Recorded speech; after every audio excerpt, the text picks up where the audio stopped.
Hey there, folks. So, last episode we finished up our harvest actor, or harvestable actor. We set up this mushroom to represent those. Get to the point where there we go. So we can pick that up, collision disappears, the text drops off, and everything like that. And as promised, this episode we are going to start working on our inventory system. Now, with that, this first episode is going to be a little bit more on the classroom side than anything. It's hard to explain, but we do need to go through and cover some of the basics of how we want to set up our inventory system. So I've gone through and provided a slide almost here. It's actually just a simple file that covers the sort of resultant class structure that we're going to be wanting to use for setting up our inventory. And just to expand on this, and you'll probably notice there's typos or something in here. This is just for me and to show you guys. But, anyways, to run through the whole purpose of this.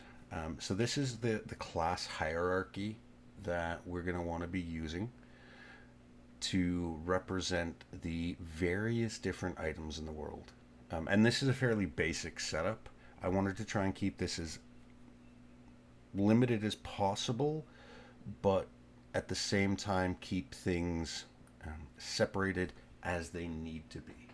So, just going to run through some of the basics here. So, the first thing, everything is going to start with, let's change this to a blue pen, with ItemBase.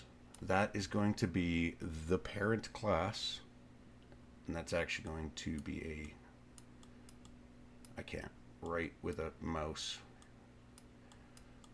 That's going to derive from a U object. But anyways, get rid of that. We don't need that up here. So every single inventory item is going to start from an item base, and then they are going to go off in, well, two different directions from there. You're going to have your equipable stuff. That's like your clothing, your weapons, anything that gets used on a character and has a visual representation on a character that's not just playing an animation. I wanted to clarify that because some of these you could have a visual representation through an animation. But anyways, so that is going to be our equipable items. Equipable items now then derive into two different types, and that is they're pretty self-explanatory. They're your clothing items and then handheld items. And that's things that the player will have the ability to hold, or the character, I should say, because this also extends to NPCs and the like. So we have handheld items. That's things like knives or guns. Weapons in general. You could also expand that to include things like, depending on your setting, binoculars, similar items like that. Then we have our non-equipable items. Now, I didn't really color code this one right. This particular non-equipable should actually be color coded the same as item base, because I wanted to do that for purposes of this. But at the same time, it's not a big deal. So non-equipable is anything that goes into the inventory, but you're not going to want to have the ability to show it on the player character or an NPC. So that's going to be things like a bottle of water they picked up, stuff like that. Now there's some games like, trying to think, Project Zomboid. That's one where you can put a lot of stuff as like in your hand, things like that, even though you've got zero use, and there is visual assets for that. So that's going to be down to the style of game you're looking for, because ultimately I intend to do a first person or true first person camera.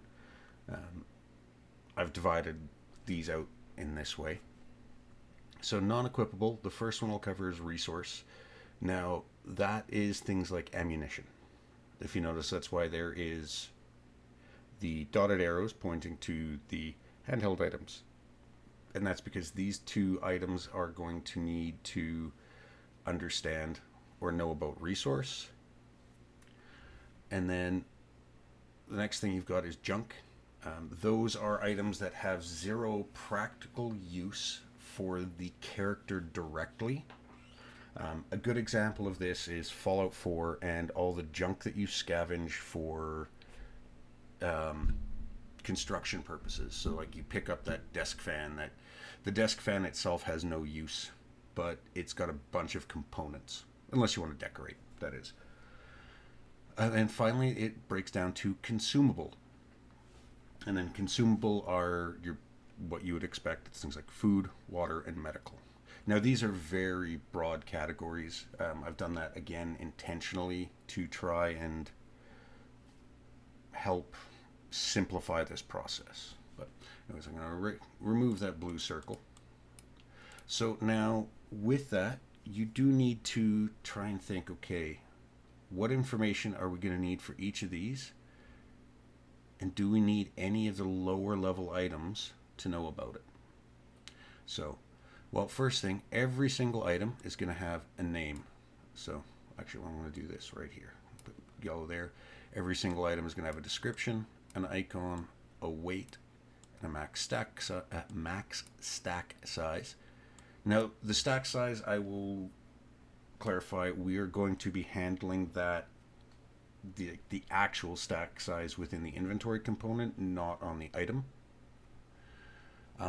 Okay, well, condition. Do we need every single item to have a condition? And then this is not a trick question or anything like that. That's going to be down to your game. Well, in my setup, no, I don't need every single item to have a condition. I only want equipable items to have a condition. Damage, well, that is things like damaging enemies. So I'm going to put that down here on these.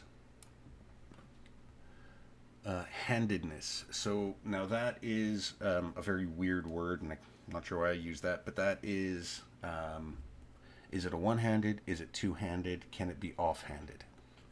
So that is going to be something that you're going to want for your handheld items. Protection. Okay, well, that is for your clothing. Resource tags. Now that is going back to, as I mentioned in Fallout 4, how your desk fan has springs and screws and all the other funky stuff in there. Well, that's something. Actually, I want every. Can I get rid of that orange? Yes, I want every resource to have. So let's just do that. Equipable slots. Well, that is something for equipable. So let's go here. Every single object is going to have a world mesh, because that's going to be something that represents your pickup, world pickup. And then finally, stat adjustment. Well, that one, again, my wording there wasn't the best. That is for your resource items, your food, water, medical, consumable. No, that purple just ruins that. Well, I'm just going to do it this way. So, right there, that's a very, very high-level breakdown of the information you want and how it's going to be stored. But you're going to notice there's, three objects, or sorry, class definitions here that don't have any information. Well, that's the whole purpose of why I've color-coded those green. Green are a final class that can be used for representing a actual blueprintable class. So the light blue was that. So what I'm doing here is, you can just see, I'm like, okay, well, you can't see me pointing at my screen here, but you can see that melee and ranged both had the damage attribute, and that went, well, they're both there, so they're derived from handheld, so we'll just move that up to handheld. So there is a couple that you do obviously need some sort of unique, because you don't want handheld like weapons, things like that, to have a protection level. So obviously you need to derive from that to create your clothing. Resource, if you notice, there is nothing coming from ItemBase. So what you can actually do there, and this is all part of like the planning your inventory system. And I was actually going to skip all of this, but I thought, no, this is actually useful for teaching.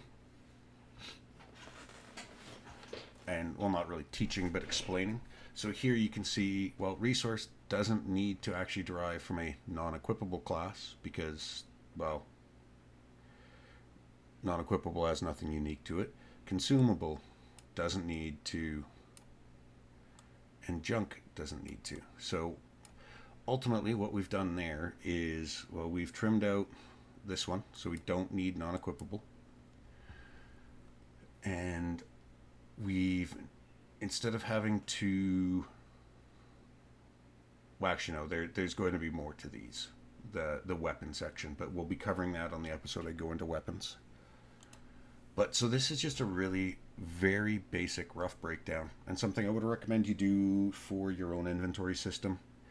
Start like this. Okay, so you have ItemBase. What information is every single item in the game going to share? Like, and not have the same of, but the same parameter. So like we've got the name, the description, the icon, the weight, stack size, any resource tags, in this case that's unique to my setup, the world mesh, and that is going to be like every single item has that information, so it goes onto this ItemBase.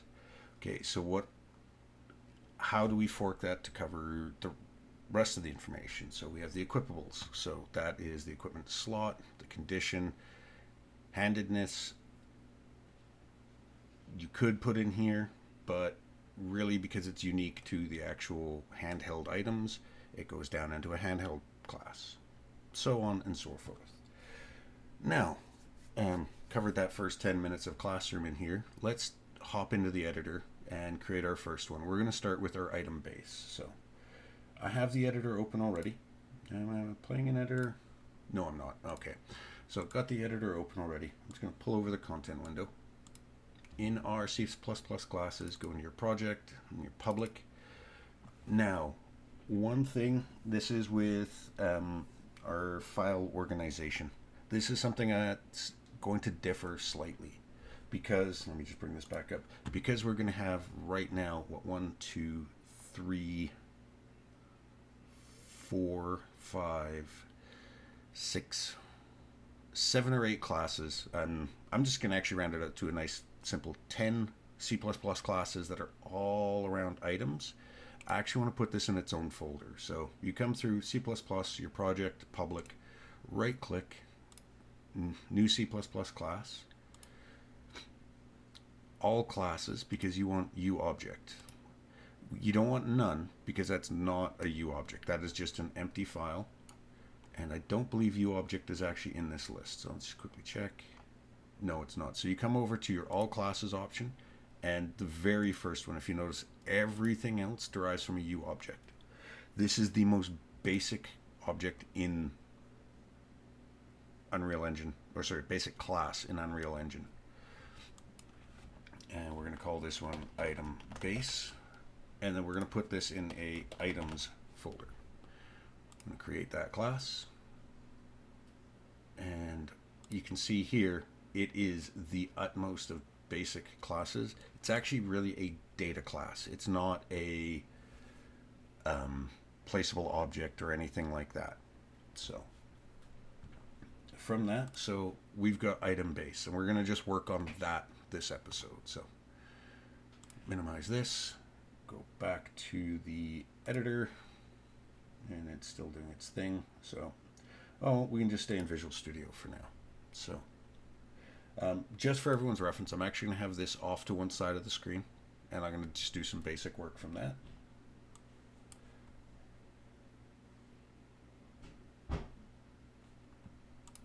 Alright, so I'm going to reload the project.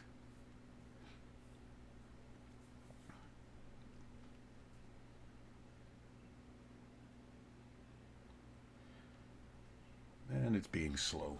Typical. Oh, that's because it's also doing the live code. I'm going to cancel out of that. It's canceled. And actually, we don't need the editor open, so I'm going to close. It's still doing its thing. That's probably why everything's laggy. Well, I will pause right here, and I'll be back as soon as this has finished taking its sweet time.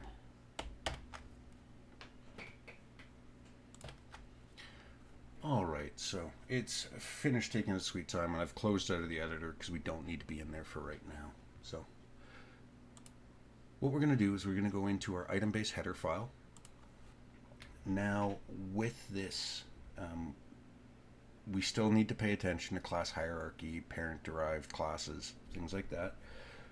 And we need to, well, we don't want anything to be private because that means it's locked to this particular class. What we actually want is these to all be protected. So we're just going to go protected. Helps if I could spell. And then for ease, let's see, do we have a decorator visible anywhere? We want an edit defaults only. Well, I'm just going to grab this one here. And we're going to go back to our item base. Put that down, edit, defaults only, blueprint read only, category meta. Don't need category on this one. And we don't need save game. So I'm going to copy that because it's going to be the one we're going to be using. So the first thing, as mentioned, is we're going to have a name for everything. Now with that, you could just use fname item name. Problem with that is an fname is not by default multilingual. It's whatever it's defined and it stays as that. So what we want to use here is ftext item name and then ftext item description and then texture 2D pointer icon. This is also could be your thumbnail. It is the visual representation of the item in your inventory. Now, in some cases, again, we'll take Fallout for example. It doesn't have a unique icon. They fall under a category and they just have a name. That can work as well. That is entirely up to how you want your inventory system to be. And that's why we use that diagram and say, okay, well, everything's going to have an icon. Anyways, so next one is going to be an int, and this is max stack size. And that one we're going to actually give a default value of 1. Now with stack size, there's a couple of different ways you can go about it. Because, in my personal choice, I've looked through, watched a couple of different inventory tutorials online. There's a couple of different ways. Some people will say, okay, let's put a bool can be stacked equals false. Well, you got 2 bits of information that can, sorry, 2 variables that can be used to define the exact same thing in there.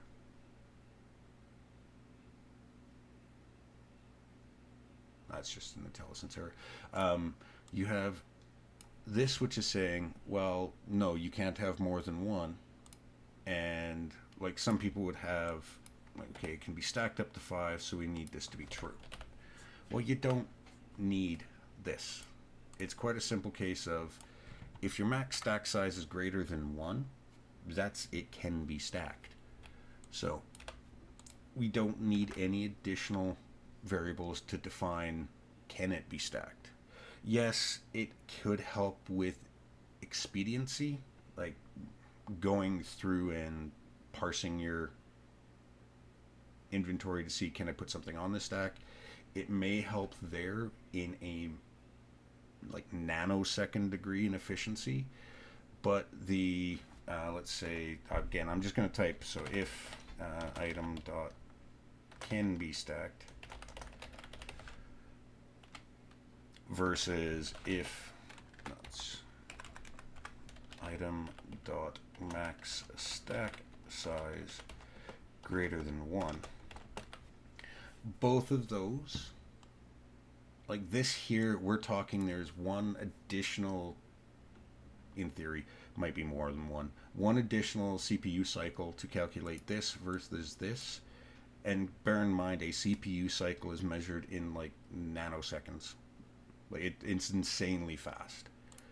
So ultimately, this may be slightly slower, but it's imperceptible. And unless you're trying to multi-thread multiple inventories at the same time, you're not going to see the impact of this. So, anyways, next thing we need to add is resource tags. So now we need to, right now I'm just going to do this, ftext, actually, t array, ftext, resource tags. And I'll cover those in a moment here. And then finally, you have static mesh. Now this is a static mesh, not a static mesh component, because we are just wanting to point to a static mesh to say this is what the world object is going to be. Now some of these are probably going to need to be T subclass of. I'm pretty sure this one here, but we will cover that in a moment here. And ultimately, this is all the basic information you need. And again, it's going to be dependent on your game and your inventory system, but ultimately, this is all the information you're going to need on your ItemBase. Like, this is every single item in the game is going to contain this information. There's going to be additional information unique to certain types, but everything, your weapons, your equipment, your consumables, your useless pickup junk, all of it's going to have this information. So, what we need to do though is we need to cover resource tags quickly. So resource tags are, and I'm going to keep using it as it's a perfect example because it's exactly what it is. In, say, Fallout, you have things like your desk fan, your random world items that represent or that contain multiple sub-objects for, say, crafting. Your fan has your wires, your motor, your screws, things like that. And what they are is items that can be salvaged from breaking apart something else. In the game I'm intending to create, I want that functionality. So that's what my resource tags are to represent.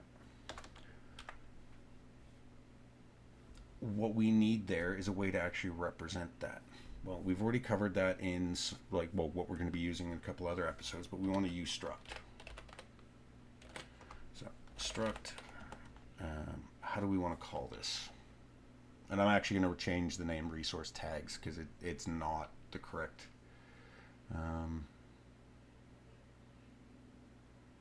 salvage item. So f salvage items or item. So generated struct body, and these we want to be public. I'm just copying that. We don't need the meta allow private access. So what we want is an int quantity equals 1 just for default. Now, this is where it gets interesting. You can use a couple of different ways to go about this. You can use, say, a text, item, string, whatever, as just a pure representation of this item can be salvaged for 5 copper. And then you would just go ftext in here. Oh. And again, you'd want to use text because that 5 copper, you want the word copper to be translatable into whatever languages your game supports. Call that tag. Or the other thing you could do, and this is more specifically if, say, you want the item to break down into other items, which is how Fallout does it. you would go item base pointer. I think that's a T subclass of, again, item. And the way I want to do this is actually using this, because I don't want to say this fan is worth 5 copper, you use 3 and it's gone. I want it to be, okay, the fan is worth 5 copper, you break it down and you get the 5 copper. Fallout sort of does it in the middle ground. It's like, okay, this fan is worth 5 copper, you have no other copper available, we're going to automatically break it down and give you 5 copper, but you needed to use 3 of that to build whatever. We're going to take that away so that you're left with 2 copper in your workbench. I don't want that. I want the... I understand it could be an annoyance for players, but I want that required intermediary step of this item needs to be broken down, and then you're going to get this as a result. So I'm actually going to remove that. And yes, this does need to be T subclass. T subclass of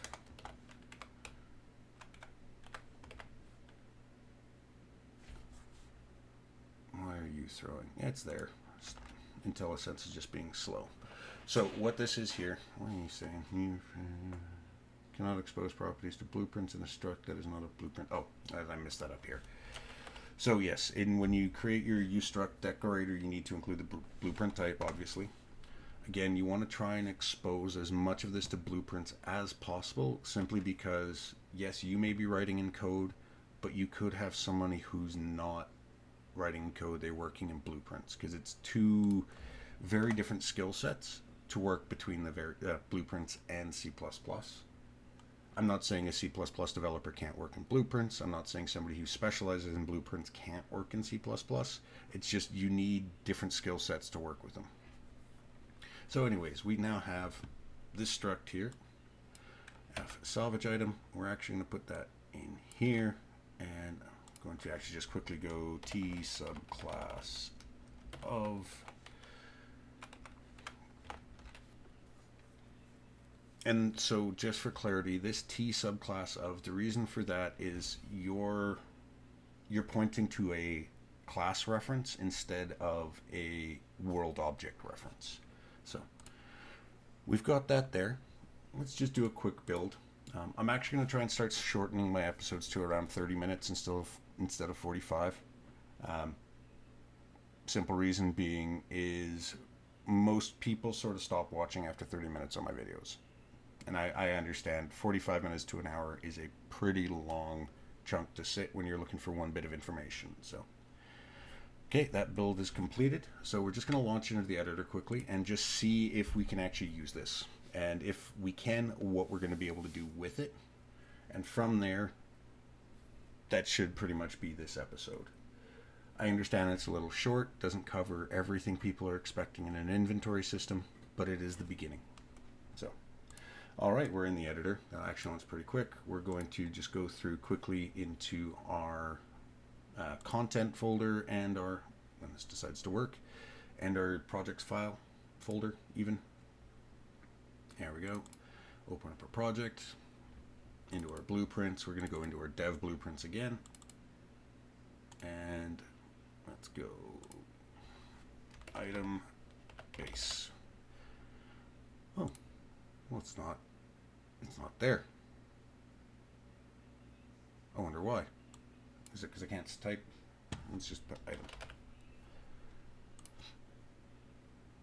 Oh, that's because it's a U object. So, just show you here, we're going to go into our items, create a class from this, and then we'll go to our base class, create a class, create a blueprint actor.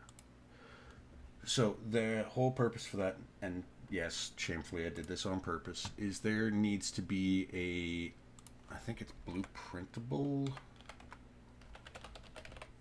I think that's the tag, the decorator that you need to add. Quickly check that. Move you out of the way. And we'll just see, was that enough to be able to do a live compile? Go building to it. Yeah, it looks like it. So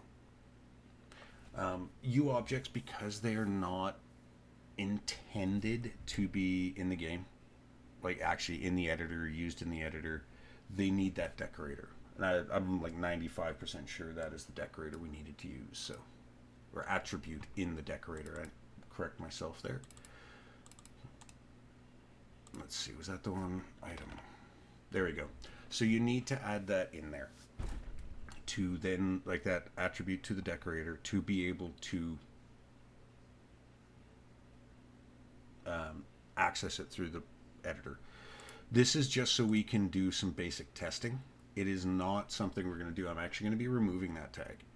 That goes back to here where you've got the green items versus the other items. The green ones are ones that are going to be blueprintable. Green classes, I should say. The other classes are not going to be, because they are purely logic classes that we're deriving from. So let's move you back out of the way. And I'm not even going to name it, because we're deleting this right away. So I'm just going to pull this over. And you can now see in here we have a name, an item description, an icon, max stack. We have the ability to, well, there's nothing in there right now, because I don't think you can. Why is that not? That should have new blueprint as an option, but for some reason it's not. Let's see. No, I have to move this over to one side so I can get.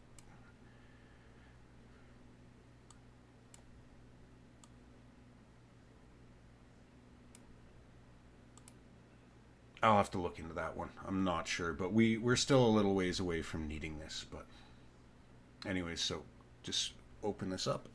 So yeah, you can see you have our item name, our description, our icon, our stack size, our resource tags, and our world mesh.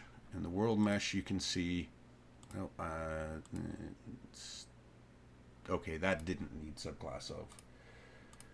Or did it? Let's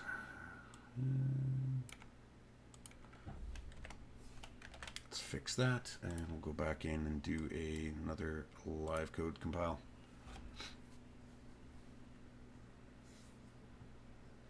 But yeah, anyways, while this is going through, I'll just run through the basics, because this is just some cleanup. I want to, well, make sure it's working before we wrap up the episode. Okay, live code compile worked. Okay, so yeah, that was the issue. It wasn't T subclass of. It was just the U static mesh pointer. And literally all this is going to be used is to reference the static mesh that we need to use to create our, where is it in here? Pickup actor. That's all that is. So like if you drop something out of your inventory, you're not going to be dropping this. You're actually going to be dropping a pickup actor.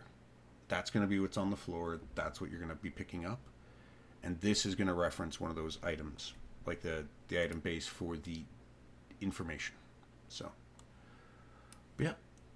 Anyways, folks, so that is where we're going to end this episode. This probably actually doesn't need to be T subclass of it actor either. Let's just fix that. I hate leaving things unfinished, so do that. And one final live code recompile.